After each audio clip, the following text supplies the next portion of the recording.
Did you know that the keto diet may help certain types of kidney disease? Buckle in. I've got a lot to share about the keto diet and other types of low-carb diet. Stay tuned. Let's see if the keto diet is right for you. The ketogenic diet, or the keto diet for short, is a high-fat, low-carbohydrate eating plan designed to put the body in a state of ketosis. It was originally developed for people, little kids with epilepsy, refractory epilepsy, but now people use it to lose weight. You've probably heard of the keto diet. Anyways, in ketosis, the body burns fat for fuel instead of carbohydrates. That leads to rapid weight loss and improved metabolic health, so they say. As a kidney doctor, I've had patients lose between 10 and 80 pounds over the course of just a few months with the keto diet. Now, we all know this. If you have chronic kidney disease or you're at risk for kidney disease, maintaining a healthy weight is absolutely key for your health. Quick weight loss, impress your doctor, impress your friends and family. I get the allure of the keto diet. And there are some good things about the keto diet. One of the best things about the keto diet is that it gets people to pay attention to what they're eating. They often cook at home, they get rid of refined carbohydrates, they get rid of all the extra sugars. So there are some really good things. In fact, a few years back I did a whole video about the keto diet and kidney disease. But since then, some of the science has changed. So stay tuned. Let's talk about some of the newest data, how the science has changed, and how it may impact you. We're also going to do something a little different today. While we're talking low carb and keto, I'm going to be making a tuna tonnato dressing, which goes perfectly with this deconstructed salad niçoise, which I absolutely love, a salad niçoise, but this is a little bit different, and it's a really delicious low carb meal. If you're into the keto diet, this probably fits into that as well. I'm Dr. Blake Schusterman. I'm a board-certified kidney doctor, and I'm also the cooking doc. And of course, everything we talk about here is just information. This is not medical advice. Make sure you like, subscribe, and share so you never miss a new recipe or a new health tip. Now let's get talking and delve into the science of the keto diet and kidney health. First thing I'm going to do while we're talking is I'm going to peel these soft-boiled eggs because these are going to go in our dressing. One of the places that the science has changed over the last few years is with polycystic kidney disease. Now, polycystic kidney disease is the most common genetic form of kidney failure in the United States. We're going to talk about that. We're going to get into kidney stones. We're going to get into other types of low-carb diet. Stay tuned. Pay attention to this recipe because you're absolutely going to love it. So studies have suggested that the keto diet may have benefits for people with polycystic kidney disease. Kind of a shocking thing when I first heard of that. So ketosis has been hypothesized to inhibit cyst growth in people with autosomal dominant polycystic kidney disease. And that's a genetic disorder which makes these cysts grow really big in the kidneys, and they can get to the size of a football. So anything we can do to shrink those cysts or prevent them from growing so big really is key in maintaining health if you have this disease. Does anybody notice how well these shells are peeling off?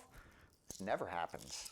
So the animal models have been extremely positive in this respect when it comes to cysts and kidney disease and the keto diet. And in fact, they actually tried to do some studies on humans just recently. So there was a small and short 3-month trial which showed that people who had the keto diet actually had better function over the course of those 3 months than people who did kind of a regular diet and also kind of a water fasting diet. So it was really interesting. So kidney function was a little bit better. Now when you looked at cyst growth, there wasn't much change. And that's a little bit of a red flag. There was a change, but it wasn't statistically significant. So this was a short study, and this was just a few people, but it kind of sets the tone that maybe keto diet will help people with cystic kidney disease. I think the jury is still out, and I'm not ready to jump on the keto diet. So kind of mixed results, a mixed bag there, and there are still many questions to be answered regarding the keto diet and polycystic kidney disease, but it's a kind of really interesting theory, and there may be something there.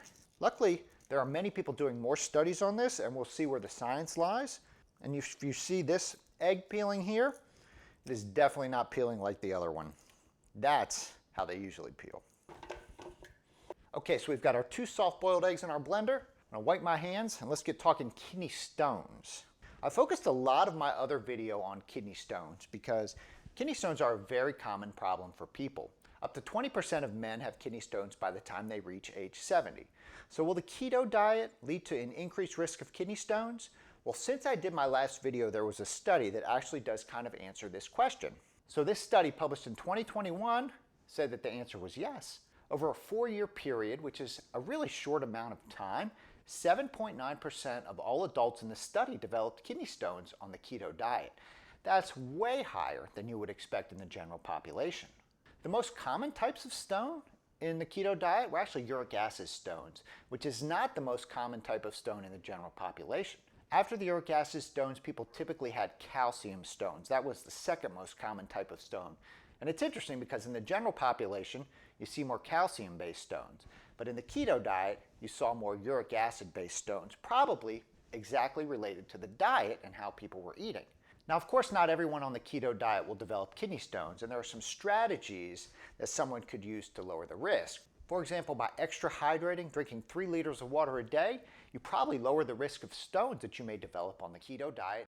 You can also do things like focusing on low oxalate vegetables like cauliflower and radishes, and focusing on other non-animal based proteins. Those will lower the risk of uric acid stones. So you're not destined to have stones on the keto diet, but you're definitely at higher risk.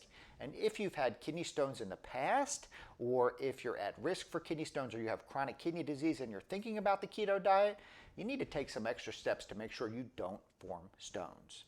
Now, one of the things you should look at is a plant-based keto diet, and we'll talk about that later in the show. So we've got our soft-boiled eggs in here, and now we're going to add our tuna. We're making a Tuna Tonnato dressing for a deconstructed salad niçoise at the same time that we're talking about the keto diet and kidney health. So we've got a large can of tuna going in here. Now, I've never really made anything like this before, so this was very different. As we're dumping stuff in here, let's talk about chronic kidney disease, because I know a lot of you have chronic kidney disease and are wondering how the keto diet may affect you. Well, let's first talk about the concerns. So the concerns about the keto diet and chronic kidney disease relate mainly to the high protein intake that may be in the keto diet. Now, it's important to note here that many ketogenic diets are high in fat and not that high in protein. That's actually the way the initial keto diet was developed. Not really high in protein, but high in fats, low in carbohydrate. But the keto diet today is much more associated with things like a low carbohydrate, high protein diet than a low carbohydrate, high fat diet. And even the keto diets that aren't really high protein are typically higher protein than people with chronic kidney disease are recommended to eat. And so that's where the concern comes from.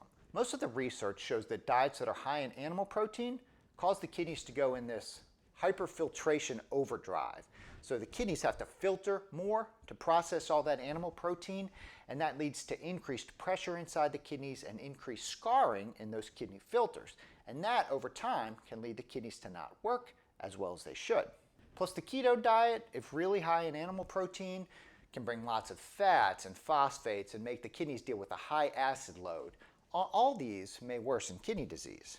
So it's not really something that I recommend that people do if they have chronic kidney disease, and they really need to be careful if they go down this road. We're going to add some other great things to this dressing. So far we've got the tuna and the soft-boiled eggs. Now we're going to add some capers.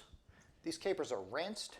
So capers are a little high in sodium, which you need to watch out for if you have chronic kidney disease, but we've rinsed them, so we've got rid of a little bit of the salt. So the bottom line on chronic kidney disease and the keto diet, especially the higher protein keto diets that you'll see today, are probably not good for you. But again, diet is a really individual thing, so make sure you talk to your doctor or your dietitian to figure out what's going to work best for you. Most people with chronic kidney disease should stick with 0.6 to 0.8 grams of protein per kilogram of body weight. That's a complicated formula, but just know that more animal protein puts more stress on your kidneys. I will say, though, that I looked through the literature to see if there was any direct studies with kidney disease and the keto diet, and there's really not a lot out there. So, a lot of this is theory, and there's not really any great data to go on. I'm just going on what I expect, which is not always a great thing. So let's talk about this low carbohydrate Tuna Tonnato dressing that we're making here again today. So we've got our capers, we've got our eggs, we've got our tuna in here, and now we're going to add some more great flavor with anchovies. So anchovies definitely are high in salt, but they also have umami. So umami is a way to get great flavor in dishes. And this is just 2 little anchovies, but will explode the flavor in this dressing. We're going to add 2 anchovies in here. And we've got some lemon juice, because lemon is a great way to add flavor without a lot of salt. And olive oil. So back to the keto diet and chronic kidney disease, one of the reasons I think that we don't have any good long-term data is because people can't stay on the keto diet for very long. So most of the people I see in my office start the keto diet, lose a lot of weight, but then realize that they just can't keep it up for that long. So they get off it. So developing a long-term study for people with the keto diet is really difficult. Most people can't stay on it. But this doesn't necessarily mean that people with chronic kidney disease can't be on a keto diet in general, especially something called the plant-based keto diet. Again, there's no long-term data, but you may be able to shift the keto diet to focus more on plant-based proteins instead of animal proteins.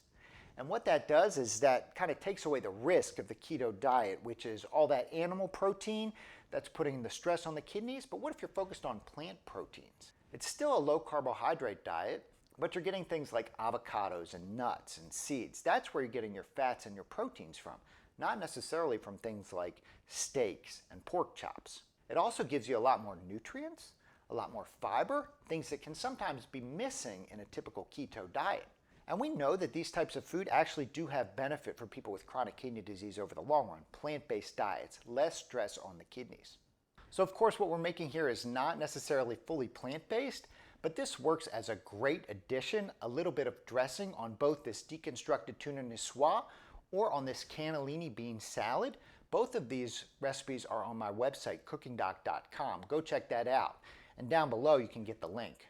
All right, let's finish making this dressing. Last thing we're going to add is some garlic. Pop the top on and let's blend. Just blend low, just until it's just barely mixed together.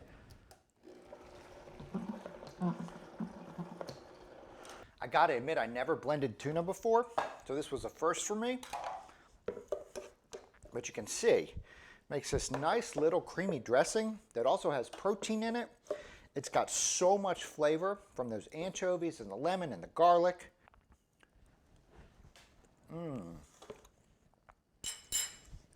That is outstanding. So where does this leave us overall? First off, the diet that works for you long term is the diet that you can get on and sustain for a lifetime. That's the goal of any healthy diet. Now, I'm not a big fan of the keto diet and other diets that promote like short-term fixes and weight loss, because I think that food and health should be incorporated into a lifestyle that you can sustain over a long period of time.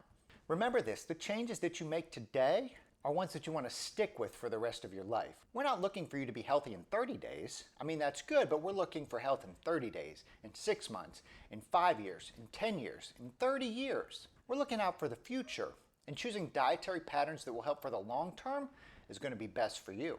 Now, I know that a new diet like the keto diet can sometimes jumpstart people into health, and let's face it, we live in a diet culture. So I thought it was important to talk about the keto diet in general and really let you know what you're getting into, know what your risks are, and the benefits may be when you start something like this.